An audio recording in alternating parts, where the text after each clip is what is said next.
and welcome to Ellen Ruth Soap. I'm Ellen, and today I've got coffee on my mind, and I'm going to be using this fragrance from Be Scented, Hazelnut Coffee. This smells fabulous. I have soaped with this before. I've made candles with this. It smells so good. I would use this in just about any product I make. Love it. So I will be using some organic ground, espresso ground coffee that I like to use my brewed coffee grinds, because I think that when they're wetted and have been brewed, they don't bleed as much into the soap. You don't get those little halos of coffee around them. So I like to use already brewed coffee grounds. So I'm going to go have a cup of coffee and get my grounds and come back. But I use a good organic espresso grind coffee. So that's going to go in the body of this soap. For the colors, I will be using, let me pull this off and show you, my organic cacao powder will be a portion of this. This fragrance does have vanillin, and you can see how dark it is. This is going to discolor, which is kind of, you know, when you get into the vanilla hazelnut coffee scents, you're usually going to get some discoloration, and that's okay. We're going to roll with it. So I will take off a small portion that I will leave unscented and add a little of my trusty titanium dioxide to that so we can get a swirl. And I will also save a little to do like a little cream froth on the top, because I love it. I love cream in my coffee. So that's what we've got going on today. I've got to go have a cup of coffee, and then we will come back and get everything prepped and ready to go. I'm going to do a goat milk and heavy cream in this soap to kind of go along with the foodie, you know, just lusciousness. Let's just do it. So that's what we're doing today. I'm going to get it all pulled together, go have my coffee, come back. Let's make some hazelnut coffee soap. All right, it's soap additives time. But first, let me show you a couple things. Here is my cocoa powder that I have dispersed in a little sunflower oil, just so that it won't be chunky, or that I won't have any trouble getting it well blended in there. And it's so pretty. And then here is my beautiful espresso grind coffee and a little bit of coffee that I've water discounted. So I did water discount for the goat's milk and the coffee going in here, and that's going to go in the brown part only. After we get a trace, I'm going to pull off a little bit for the white sort of frothy top and a little bit of a swirl, and this will be the main part of the body with the coffee and all that. But right now, what's going to go in everything is our wonderful goat's milk. And for the dry additives, I have heavy cream powder, kaolin clay, and colloidal oats, like I normally do.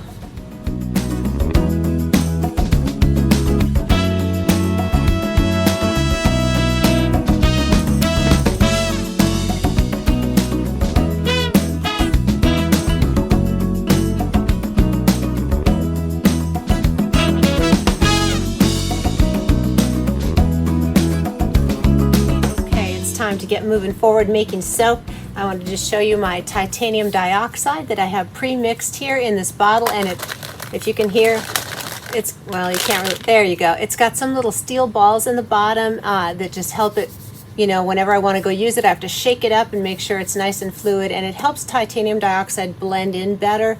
Sometimes TD can get chunky and it's a little tricky, so I like this method. So here's my bottle. It's 1 part TD to 2 parts water. That's what I've got here.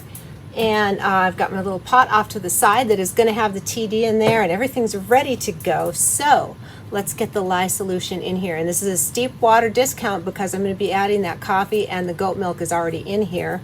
So this does have, I took the distilled water, I dissolved some cane sugar in there, which is a lather booster.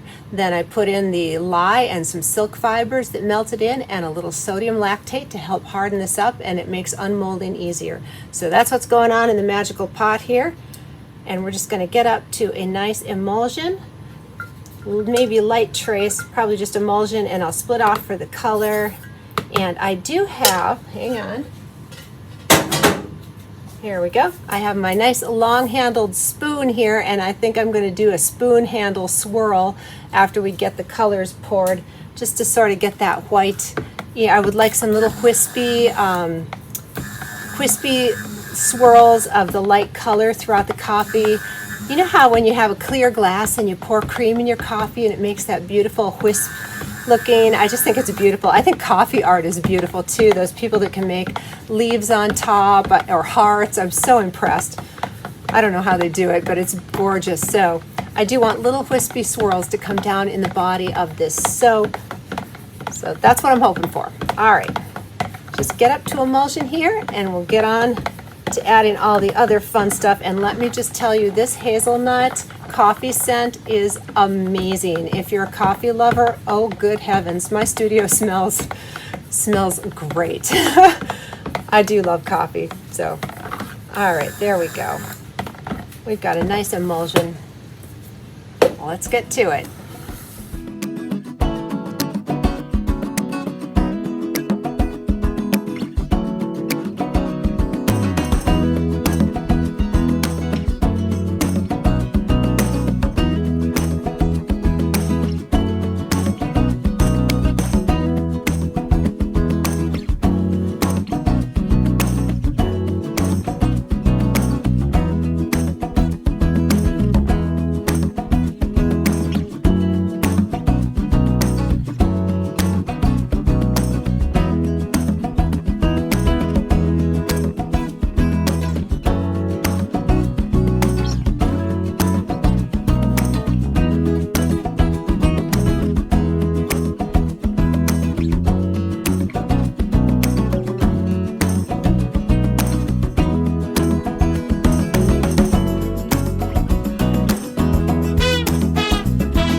Day, about 18 hours later, and ta-da!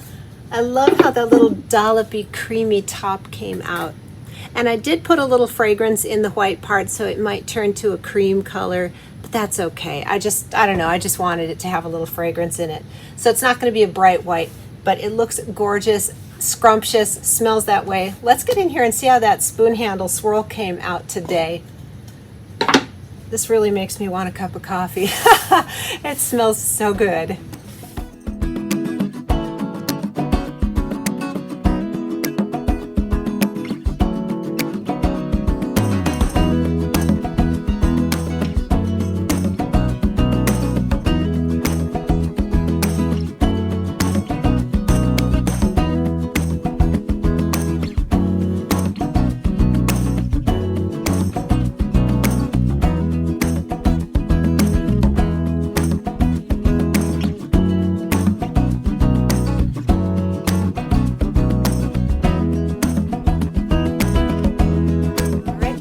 With lovely Olga, and I can't wait to get in this first loaf. I'm just tickled with how this came out. I did steam the tops. I forgot to mention that when I pulled the lid off. They're a little bit shiny, and that's because I steamed them. They didn't have soda ash, but they were a little dull, and I just wanted them to be glossy. So yeah, let's get in here. Oh my goodness, so much goodness going on in here with the cream and the cocoa powder and the coffee, and just wow, that's all I can say. These are wow bars. Oh, pretty, pretty, pretty. That really does kind of look like one of those coffees with the decorations on top, however they do it. And you can barely see a little bit of a line. This is definitely going to discolor, and that's why I put the cocoa powder in there to kind of help it along more evenly. So I think this will darken up just a bit more. Hopefully this will only not darken up too much more. That's what I'm hoping. So let's see how the rest of these swirls came out. Oh, love the top. I was so tickled with that. I wasn't quite sure what I wanted to do when I got to the top, and I was thinking of dollops of cream, and it worked out. Super happy with that. Love these. I am a coffee lover. Are you a coffee lover? Some people love the smell of it and they hate the taste of it. I love both the smell and the taste. And I like a lot of cream in my coffee too. I can have black coffee. I just started learning how to cold brew. My son is really my Coast Guard son. He's super into really quality coffee, and he has this pour over, and he knows about all the different beans, and it's quite an impressive science, the whole coffee business. It's kind of like wine tasting. Anyway, he was encouraging me to try cold brewing, and I looked up how to do it, and I did it, and it really is a mellow flavor. I can drink cold brew black, but for, pour over or hot coffee, I really like my cream in there. How do you like to take your coffee? Let's get to the next loaf. All right, here's the center loaf. Oh my goodness. Yeah, and coffee is so, there's so many options out there. When I go into a coffee shop now, I don't go to coffee shops very often. I'm not a frequent flyer of Starbucks or any of those. I just make it at home and enjoy it. But when I do go, I'm overwhelmed with the options. It's just kind of like, and I don't know how to order. I mean, some people are so like trendy and they know all the lingo, and I don't. So I am very awkward at the coffee shop. It helps when I have somebody with me that knows what they're doing. Oh, I'm loving the little spoon swirls. It's kind of fun and random. It almost looks like an in the pot swirl, but not quite. You know what I'm saying? Oh, that top. So anyway, let me know, are you a coffee barista type person who gets all the lingo and knows how to order and look really super cool at the coffee shop? Because I'm not. I'm the super awkward one. But you know what? I'll still go in there. It doesn't stop me from trying, right? That's all right. It makes me laugh.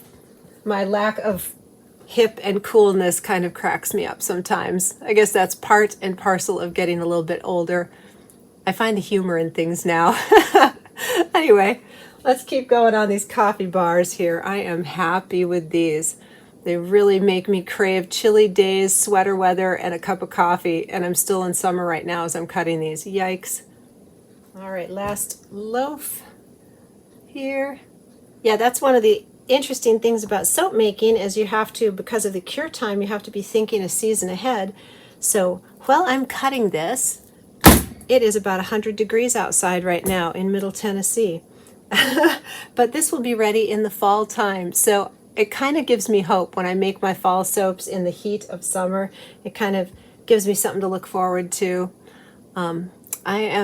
I love summer, but it's not my favorite season. I don't like the heat and the humidity. I really do prefer a chilly autumn day.